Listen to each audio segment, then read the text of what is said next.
the way out, but it was enough, right? So very excited to see what they pick up here in game number 1. Definitely. So I feel, regardless though, even with those 27 changes that came through recently, one of the biggest changes for me has been the IE and Navori buffs that came through, right? I feel like that's seen a lot of these ADCs in particular kind of rise up to popularity, especially Caitlyn, right? We see her coming through a whole lot more. She's been loving those changes. Zaya as well have been loving what's coming through with those Navori quick plays. Of course, and I mean, right now it's, I mean, the ADC rule is becoming more apparent, but of course we are seeing those regular bans come through here. It's the Zed, Camille, and Nocturne, so a few more target bans, if we will, along the same side as the Warwick, Darius, and Set, so heavy influence on the top side. But it is going to be fairly open for the rest of the lanes, right? Everyone's going to get kind of their pick of the litter here, so I'm very excited to see what comes out first. Yeah, no super sort of targeted bans here on any of the members for either team here. Is overall, I feel like a lot of those bans really were these kind of solo queue bans that you see come out. It's like you just don't want to face this particular champ. No, you just want to keep it away. The problem is that, of course, the Mordekaiser comes out, so I do like this as a flex pick, right? It can go top, mid, or jungle. Honestly, mid is kind of a toss-up if you really want to set the Mord there. But Mordekaiser is still a fairly strong pick in the current meta with the Riley's pick. But, of course, you need to make sure you get a good matchup. There are champions that can abuse that and can punish him early, so it's ensuring that either you keep the range or keep some of the power, the Twitch being locked in. So showing your hand early a bit with that bot lane pickup. Yeah, they're hovering. I'm not gonna get baited, but yeah, a little surprised that already Twitch being brought out here. Wait for that second lock in to occur. You're really just gonna bait me? Like, come on, don't do this. There we go, locking it in. That's my boy, the Viego, gonna get locked in here as well with them. Some of these buffs coming through, feels stronger than ever, and they're looking to abuse that. It's very, very important that you get off to a good start, at least right now. And oh yeah, that's going to be a little bit scary, right? The Twitch and Viego are two champions that if you get ahead, you're great. If you fall behind, it's kind of bad. I don't like saying that. Yeah, but it's true, right? That's all it is. And right now, on the flip side, Mordekaiser plus Maokai, this is a disgusting front line that's currently being built. Now, of course, Maokai, it's more health tank instead of stat tank, is what I like to say. But it's still going to be a pain in the butt, right? Right now, Twitch and Viego, you are up against a brute force wall that I don't think you're going to tear through unless you weaken it early on. I like the Tristana as well. Those are okay. The insta lock of the Yone coming through here. It is solo queue bonanza right now, man. I love it. And honestly, the Tristana Yone matchup is one that I really, really do like to see, right? Tristana is well known as being an early bullier nowadays. With the bomb, once you hit level 2, you try and proc that as soon as possible and push the opposing laner out and then shove the wave in. That's one way you can do it, or you're staying safe with the range. If that is mid lane Tristana, by the way, if that is mid lane Tristana. If it's ADC Tristana to try and match the Twitch, you're going to have all in potential at level 2 or 3, and that's why you can see them kind of figuring out exactly what they want to play with on the flip against the Tristana. So I do like this. The Yone, though, if they're assuming that Tristana's not going to be there, this is a very, very ballsy call. This is saying that you are not worried about what anyone's going to throw and that the jungler will not intervene. That is how confident you kind of have to be here. So I like the confidence. I'm still looking for the rest of the matchups here, and you can already see the supports are being hard banned off the table. Yeah, getting rid of as many as possible. It almost feels like we're looking at just two completely polar opposite teams. Right on the right side, we've got just locking it in, showing their hand. They're putting their cards on the table. This is what we're playing with. You better have something to match us. While on the flip side, they're going, listen, you got no clue where we're sending anybody right now. Like, go ahead, pick. We're going to just swap things over as we please. Hey.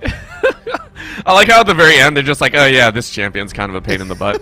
But I am surprised that they have not banned away any of the engaged champions. I understand both Trist and Twitch like having those healers on the back line, but a good engaged support can really turn the table. So the fact that they opted to not touch either of those pools means that the supports also don't like playing it. And is this the famed Caitlyn support?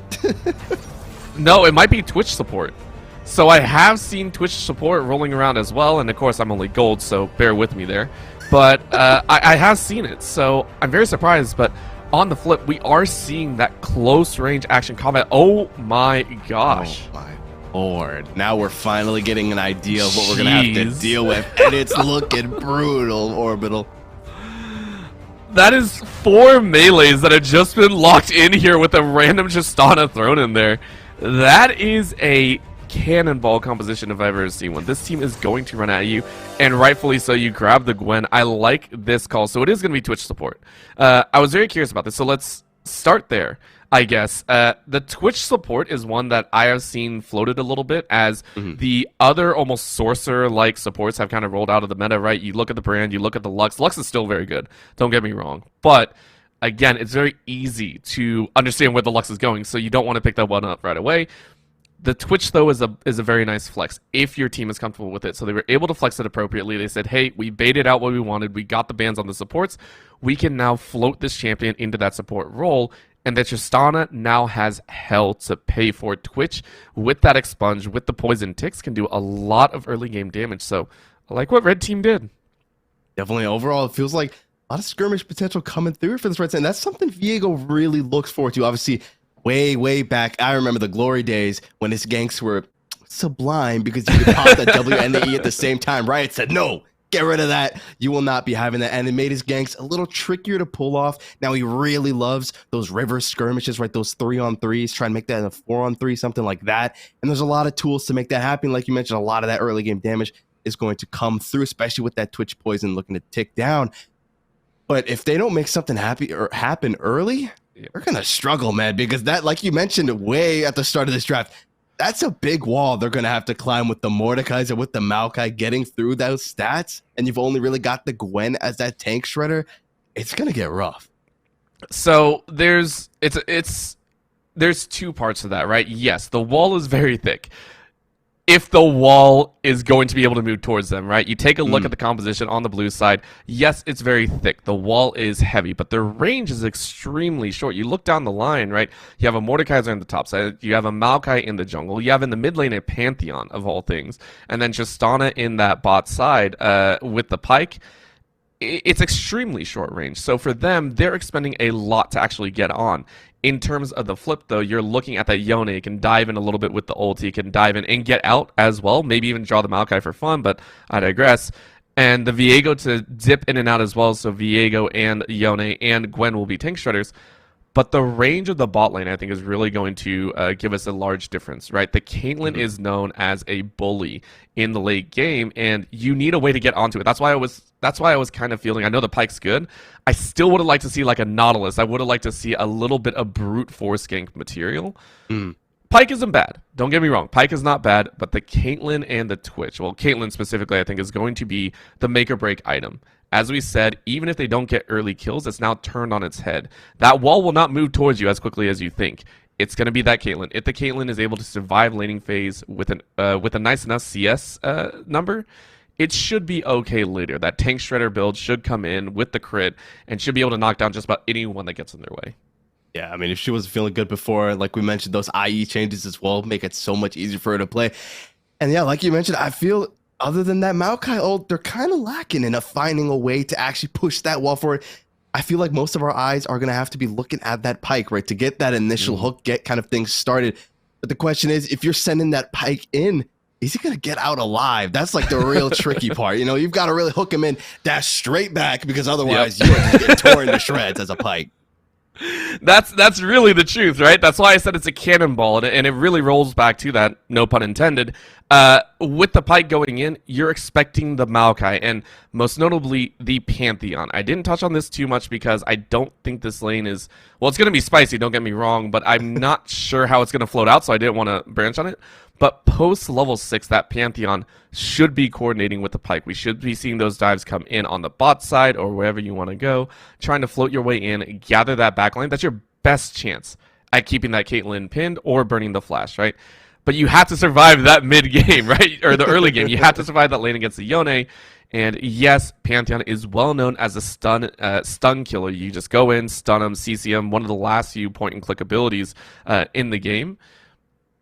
If you can survive early game, and if you do well against the Yone, which again was blind pick, so we'll keep that notice.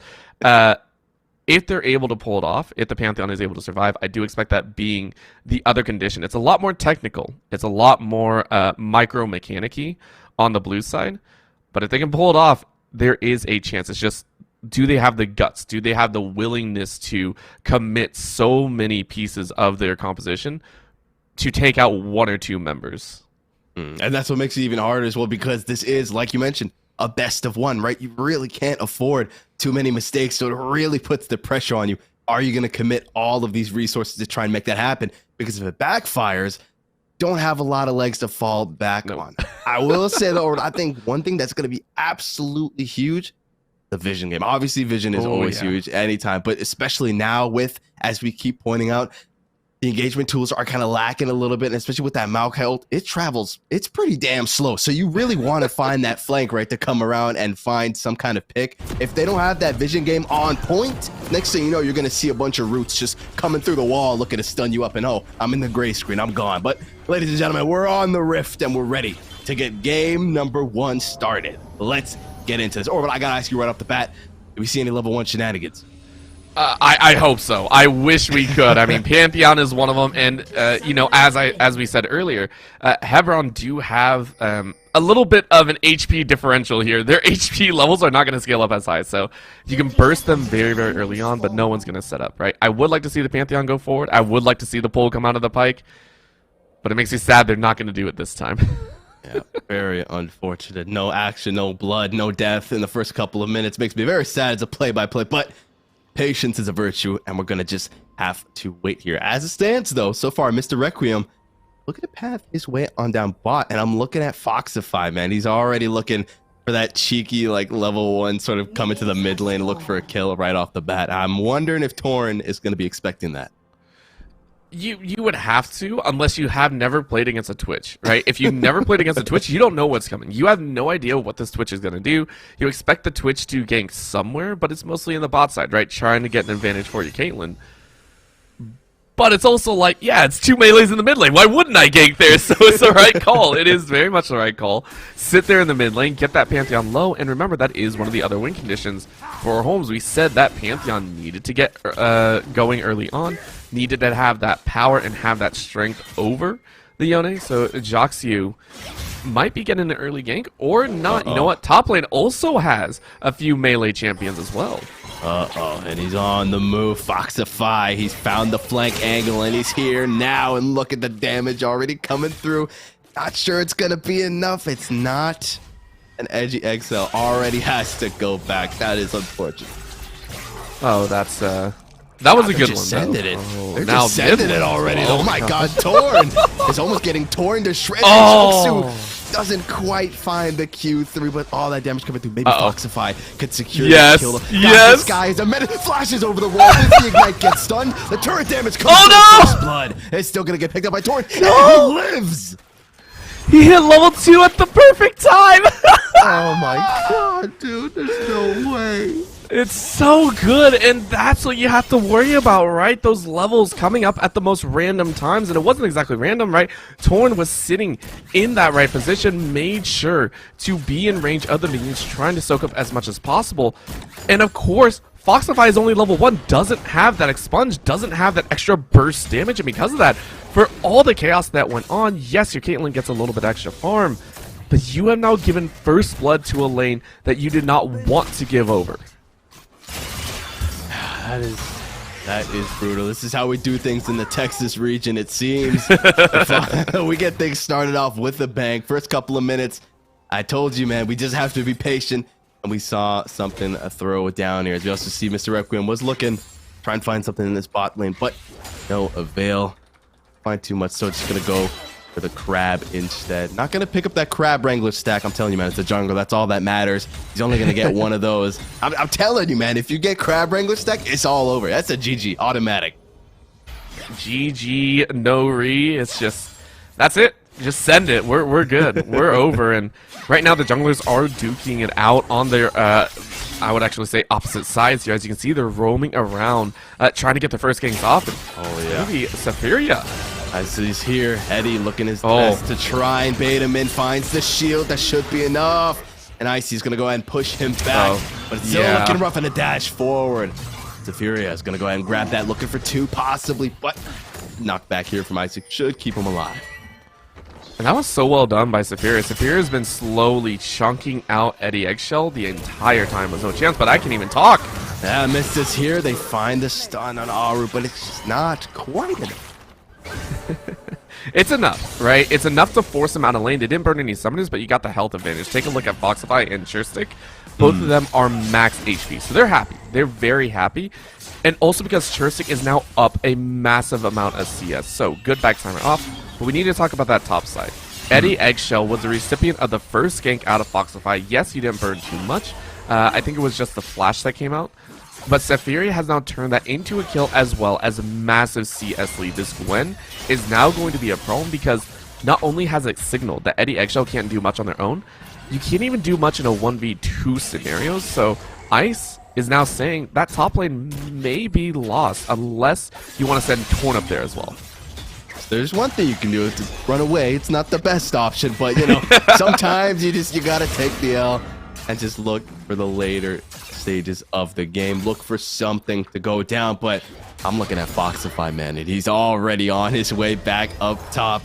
Hasn't been spotted out by the ward yet. He's going to possibly find him in a moment. Here, actually looking to run away as Safiria quite coming over yet. Let's see if they can find this kill once again. Foxify not quite there. A nice little grasp by Eddie, gonna make sure that Safiria doesn't stay on top of him. He's gonna stay alive, but I mean, they're just putting the fear of God into Eddie at this point, man. He knows if he steps up anywhere past the halfway mark, he might die. And the most frustrating part about this is Eddie, if this were solo queue, Eddie would be going, why the heck is bot lane not shoving, right? Like that would be the word. I'm so sorry, but that's what's going to happen. Because this is what's happening to Eddie in the top side. That is 2 ganks now on the top lane that Eddie has only gotten 1 in return, and instead you got killed for it. And nothing has been done, but Surestick still has flash and heal. Well, now might be a difference, so they have a chance, but good trap. Now they're looking to make something happen here. Jazzer. Excuse me. Oh, nice flash comes through.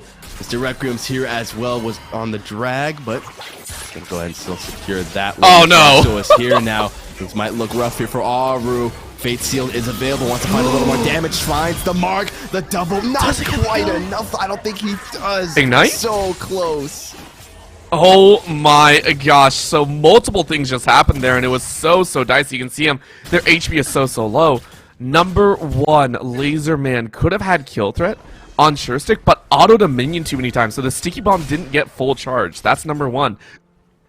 Excuse me. Number 2, I'm pretty sure Jaxio tried to get a good ignite off, but wasn't able to. Meanwhile, on the top side, level 6, that's level 5. I can't even talk right now. This is the Hebron show. Yeah, it honestly is. Eddie, you gotta just chill in the turret at this point. Not much he can do against Safiria. Now 2-0, has that Dark Seal as well with 2 stacks on it. Looking good. And this top lane, Eddie is just in a terrible predicament right now. He's gonna have to try and hold his own. It's really, objective is just survive at this point. Not really get ahead, not try to get plates, just survive.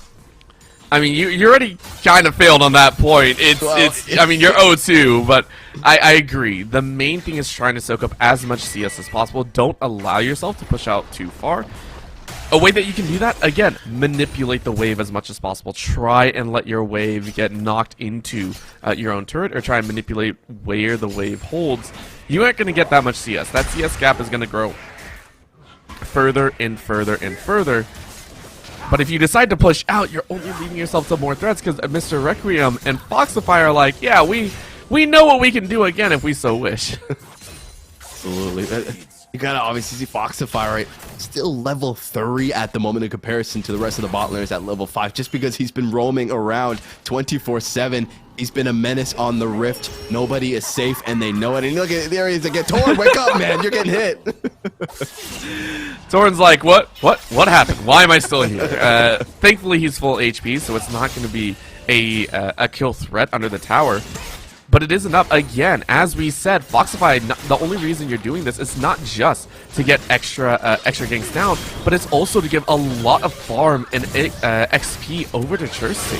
Surestick is now level 6, gonna be even higher here in just a bit.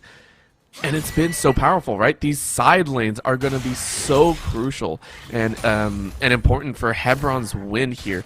2 levels up for Safiria and 1 level up by Churstick. Absolutely. Safiria also picking up that Leeching Leer as well. I mean, it was already tough for Eddie. Now it's going to be even tougher, dare I say, as Icicle needs to be careful. Joxuo for something. Going to really find anything. And yeah, look at that. Safiria is just forcing Eddie away from this wave. There's nothing he can do. He's just been relegated to just chill. There's not much you can do at the moment. We'll see you once the team fighting starts. But for now, just don't die. It's all about the don't die. That's like half of League of Legends, right? If you don't die, you give yourself a much better chance of winning the game. Right now, though, this is a dive under tower, and the tower is no longer safe. Holy moly. Oh, Churstick. We've reached that point. Churstick also not safe when it's a 1-on-2. The bomb explodes. And with a nicely placed exhaust, he just lacks the damage.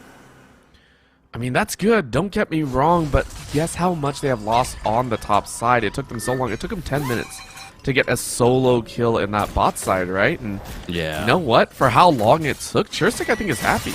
Right? You've done a lot of great work. You mitigated a lot of plates. I don't even think Laserman and Aru have gotten a plate on this bot side, so they've done extremely well in mitigating that bot side, and that allows this mid and top side to be punished over and over again. It's got Steel Tempest, dropping the shield for Torn here. Ignite does come through, not quite enough. But Mr. Requiem's here as well to go ahead and drop this Rift Herald, and Torn already half HP. Not much he can do, but watch as it crashes in, as they're just looking to do as much damage as they can to this turret. And since an event does come through here, it's going to force them to back off. With Aru being here now as well. Gonna look for some kind of hook. Doesn't find anything though. Flash forward though from Torn. He might just have to give up his life for this one. Oh! Oh! Says no, not today. As the fight continues. Oh my gosh. They do lose Joxuo, but they grab 2 more members as it's reset City. Eddie though, looking for another kill. This might be his moment. Finally, he finds it. Shut down, secured. Foxify with flash forward. And ultimately, they will go 2 for 2. Hey, you'll take that. Any day of the week, you'll take a 2 for 2 when you're already in a rough spot, and one of those kills did go to Eddie Eggshell. So, Eddie's going to enjoy a little bit of a bounty, especially since you can't do much topside. It's a 40 CS gap right now, but it was much needed. Right now, Torn and Icicle gave their lives for a worthy cause. So their sacrifice will not be in vain. Their sacrifice might get Eddie back into the game, get him back in fighting shape. Still going to take a little bit more time as Safiria already picking up that Mythic, right? Already has that Rift Maker. It does so much damage, heals so much, and now it's so much more. It's going to take a lot to take him out, but it's the little steps that count. Baby steps, that's all we can say. Baby steps all the way through, and you know, if you build up a solid foundation of gold, of XP, of everything, you're more than happy, and that's what Holmes are going to try and do.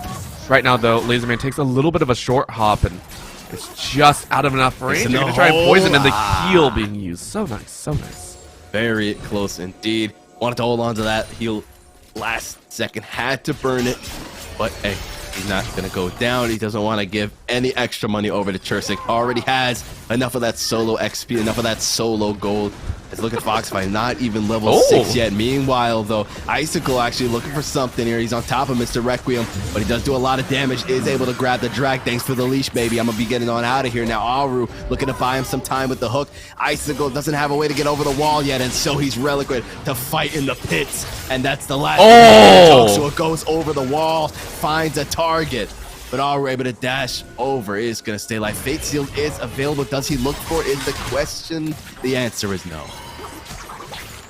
I mean, it's enough, right? Aru is once again taken out of the game, and because of that, Safiria in the top lane has had a phenomenal time. First in the bot lane, now on the top. For some more here. That's so much damage. Even with the shield, Eddie Eggshell has to back off their back under turret. I mean, this is...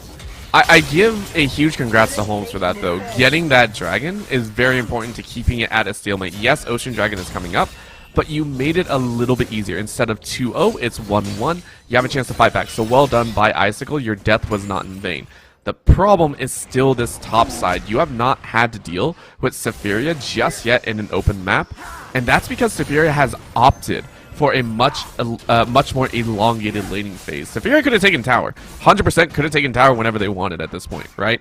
Could have taken tower at probably about 12 minutes, but said, I want to keep this Mordekaiser here. I want to keep farming and extending this lead that I currently have. Saphira ever so gracious. He's like, I'm not going to make you deal with me just yet. You're going to have to wait a little bit longer. But you're right. We have only seen him in isolation. And so far, he's been looking pretty disgusting. But we've seen fights go in the favor of Holmes before. Maybe they can find it. They might have to give Torn over once again, as we saw in that initial fight in the mid lane, where Eddie was able to pick up that first shutdown. But only time will tell, as the turret is finally down. Gonna open up the map a lot more here and gonna allow Saphira to roam around, look for more picks. And right now for Saphira, I mean, you're still stuck on the top side, and that's still giving opportunity for Aru and Laserman. They are getting a little bit more confident, so I give him prep for that. But look at this, the dive in, right? It was the bait. It was the bait because Foxify was waiting in the wings, and he might look for more here as Aru needs to dip, and he knows it. Eddie is now going to face off against Joxu, see if he can do any better. The answer, unfortunately, is no. It doesn't matter where you go, Eddie. You're just not that guy right now. And I mean, Saphira is still pushing, but this one. Okay, hold on. No Torn. Finds the ulti, finds the stun as well, but have to give it over once again. Mr. Requiem's here as well, waiting for his time. If he has to go engage, he will. Look at that damage coming through, though. So much from the ulti, and now Heartbreaker in, seals the deal, grabs the body of Torn, and grabs Eddie as well. And survives. That's the other part, right? I thought another tower shot was going to come through, but no. You survive and make it look easy. So 2 in the top side for nothing. And now Aru trying to lay down the exhaust and trying to do some work here. It don't matter, though, because Foxify got the footwork, man. He's staying alive for now. Can't quite say the same for Icicle, though. Gets found with the face sealed. Mr. Requiem's right on top of him. Knocks him away. He's running for his damn life. But if he gets hit with one more attack, it's all over, and they find him. I mean, that is just the top lane completely imploding here. So only hope is that bot lane, but this is looking like a damaging sword. God. Look at the movement coming through. Thirsty. Oh, the trap! Insane. He's still alive with the heal. Oh, the ace in the hole! My God, yeah! Mr. President, down you go. No one was there to body block for him. And so Laser Man gets lasered by Thirsty. I said it once and I'll say it again. The range disparity coming out of Holmes, it kind of put them in a predicament. And their one hope was that bot lane, Laserman and Torn in the mid lane, hoping to make some work. They never got it off the ground. And because of that, it's been all Hebron, this composition that is built to cut through the tanks and sure stick. This monster 126 CS, 3-1 and 0 already has that guild force up and available. It's so scary. And then, of course, Saphira shoving like a madman in that top lane. Hasn't left, by the way, and yet has still been able to garner so much pressure. This is the other way to have pressure, by the way. You don't have pressure in lane, like you don't gank your opponent. You bring them to you and outplay them. Look at this.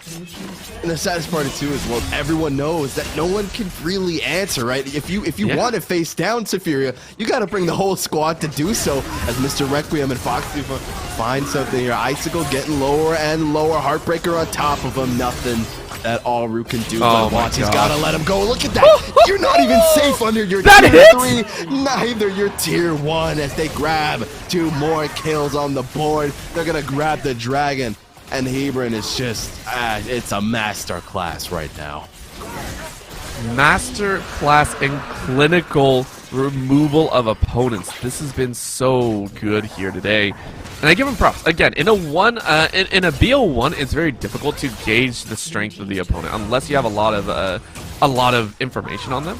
But it's just so good. They have continuously done things like this. There is not a single chance for Holmes to get an inkling of a way back in, right? There are very minimal mistakes that Hebron are making. Right now, you can even see it, right? They've identified that, hey, we are strong, so we're going to try and push and open up the game even further. We have a top lane inhibitor open. We're going to get the bot lane inhibitor tower low, and we should be able to break it open here in the next few minutes. Hebron are taking things by the book. It is clinical precision of how to close it again. Yes, it's a little bit slow. Don't get me wrong, it's not like, hey, we're just going to barrel down top lane because it's open, but it's enough. It's very, very appropriate for them. Indeed, it is. Here is Joxu needs to be careful. Ignite does go down on him, though. Looking at return. Fate Sealed finds two. Has to buy time for the TP to come through. Mr. Requiem's on the way now as well. The ulti gets fired off, but it's just not enough. You got baited by the Master. Joxu gets away scot-free, and it's going to be 3 deaths for the side of Holmes. And that feels so bad because Eddie Eggshell actually drew Joxu into the realm of death, and I think if that didn't happen, I think Joxu was dead. Right? I actually think Joxu was dead, so it would have been a chance, but you know, you had to try and make a play where you could. And look at this, Safiria doesn't care. He doesn't Ran out of minions? Cool, let's go to the open inhib. Laserman and Aru, you're not going to be able to do anything. Oh my god, this guy is a menace. He does not care. He forced about a jump anything. out of Laserman. This guy. Right. Let's see if he can hold his own though against 4 as he's getting run into the fountain here, and he just doesn't have enough heal. There you He's go. Finally gonna be shut down, and who better to pick it up than Eddie himself? What are the what are the 2 invisible characters doing? Foxify and Aru literally invis right up to each other, gave each other a high five, and then walked away. That was peak invisibility right there. Huge props, though, again, to the side of Holmes for getting that kill. Yes, you lost 2 inhibitors, but you need to get something. If you allowed Hebron to do that for free, that would have felt way worse. That would have been probably the worst outcome that you could have had. So, get a shutdown. It went to the Mordekaiser once again, who opted for Leandri's. Well, okay. More importantly, at least Foxify's about to get caught out here. Did get exhausted, but they just can't quite find the damage Still not to take dead! him down. He's still not dead. You know who is dead, though. Everyone on the side of Holmes. They're actually finally going to find Foxify there. Isaac was able to take him out, but that's about all that she wrote as Eddie has to hold the line. But against 3 members, it's looking a little rough here. Laserman is there, coming out of spawn, but regardless, it's going to get dicey. And Joxu wants something here, finding a bit of damage here. Obviously being soul unbound, is able to return. They're just gonna march these minions in. It's easy, right? This is the easy way to do it. This is, again, the smart way as well. Keep the range appropriately and make sure that the super minions are able to catch. However, this is a bit more dangerous. Joxu decides to go in and play with fire under 2 towers. Hey man, I respect it. Yeah, that's true. Bro was spamming his E button like, please let me go back to my body, please. I don't want to get caught here. And he's able to do exactly that as the next turret falls here. Another inhibitor falls as well. And the base of Holmes is wide open. They've got 2 turrets and a nexus to their name. Now, this does mean a huge influx of gold. Obviously, a lot of minions are going to be barreling down on them. But the question is, can they hold the line? I mean, that's the problem, right? With all these inhibitors down, you are going to get gold, yes. You're going to lose Baron and Dragon for it. And thankfully, it's not, I would say, the most damage-heavy Dragon. It is going to be Ocean, just meaning that Hebron are able to survive for a bit longer. It does not mean an explosive end just yet. Baron will, though.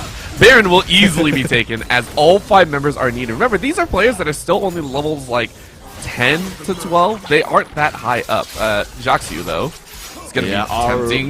Might have to give his life here for the cause. He is going to go down. Do they get the shutdown? It's a question. The answer should be yes, and they will go ahead and grab that. Eddie, he's coming back, man. Eddie's coming back. Trust me. The Leandri's Eddie right now. That is... If Leandri's Eddie is able to make a comeback here, that'll be very, very impressive. But look at that damage. Wow. I think what's going to be even more powerful is that Twitch. Nashor's Tooth already taken. I mean, it's so appropriate. Nashor's plus Nashor's. I don't even have words for what I just witnessed there. You told me that Isaac was going to be very HP tanky, all right? I was lied to, clearly, because that was just absolute decimation. As Safiria realizes, listen, I got to shut Eddie down before he finds more ground here, looking for the damage. Doesn't quite find it. Flipped over the shoulder there by Aru. He wants Eddie dead, and Safiria gets what he desires. He finds 2. Torn's on top of Chair Stick, but we've seen the movement from him before, and we're going to see it again as the camera doesn't want you to witness this slaughter. They don't want you to see it because it's just too damn brutal. Safiria's alive. He's looking for Icicle. The Gale Force will seal his fate, and the minions, as well as Safiria Chair Stick, they can't even kill him. Sit down, he says, as they grab the Nexus and end the game. Over a kill a minute for the side of Hebron High School.